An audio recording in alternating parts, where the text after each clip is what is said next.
Hey guys, Ian here, Hayley here. Hi. We are at Parliament Square. I'm right standing next to the Nelson Mandela statue. Let me just give you a quick panoramic view of where we are. There's Big Ben, there's Westminster Abbey, Westminster, there's the London Eye in the back. I don't know if you can see that. Anyway guys, we just thought we would come here and just give you a little bit of a brief on what's actually happening on the 5th of September. So, we've seen a lot of South Africans commenting, asking South Africans abroad. We've been supporting buying wine, helping the wine industry, but obviously with Move 1 Million, we've heeded your call and we've set up a team of international field reps. So obviously we're going to be having a protest in Trafalgar Square on the 5th of September, and there's numerous other countries coming on board, South Africans living abroad. So if you do know of anyone, doesn't matter what city or country they are around the world, if they'd like to get involved, please ask them to get in touch with us. If you know of anyone here in the UK, we've got protests happening up in Scotland, Edinburgh, Glasgow, Inverness, Newcastle, here in London, a lot of people down Cornwall way. If there's anyone who wants to jump in and organise something down there as well. But obviously if you are close to London, you can come along on the 5th of September at 10 AM. Please do come and join us in Trafalgar Square. A lot of people seem to not really understand what Move 1 Million is all about. So I think it's really important. This isn't just a platform to moan and complain about all the various issues about crime, the economy, lack of access to housing and healthcare for all the millions of underprivileged people. But what this is about is finding a way to make sure that we can address all those issues. So long as we continue bitching and moaning and we're all divided and fighting about this issue is more important than that issue, or how we should address these issues, that is, we're not going to be united. But by ensuring direct elections, so a lot of you might not know that a month ago the Constitutional High Court ruled that our Electoral Act is unconstitutional. The government had been given 24 months to address this and to make the necessary changes, and our movement is going to be absolutely key in ensuring that that does happen within those 24 months. So the government don't ask for an extension, they don't mess around, they make every single necessary change in order for us to have a far better constitution, a far better legislature, and in order for direct elections to happen. So if you don't know what the difference between direct and indirect elections is, at the moment our country has indirect elections.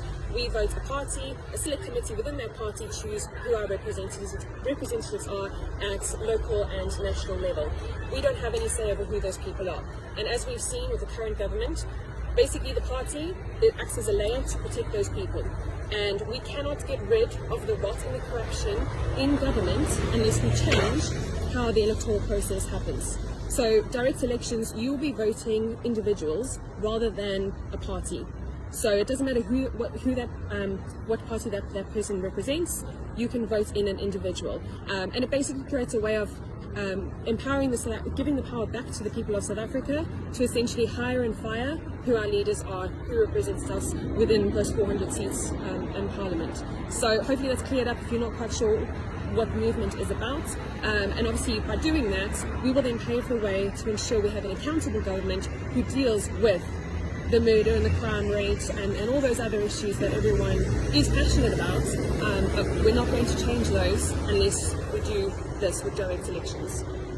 Hayley and myself, we're going to take a walk up to Trafalgar Square right now. It's not far from here, maybe about a 10-minute walk, and we're going to go and have a look and see, we have a few ideas which we would like to see if it'll work, and we will obviously get back to you guys with all the details of the actual event day on itself.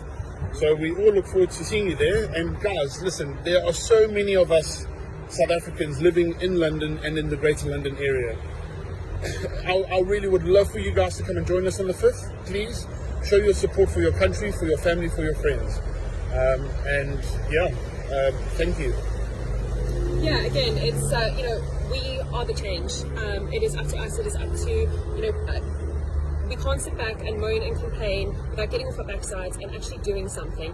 Now, just to also let you know, the 5th of September is only the launch. It's the official launch of the Move 1 Million movement. It is not the be-all and end-all. We all know. I've been involved in almost every single protest that's happened in Trafalgar Square over the last 10 years. A protest, a memorandum, doesn't work, okay? It doesn't change anything, but this is showing the South African government that we are united, that we're not going to take any more nonsense from them, and that we are demanding true change.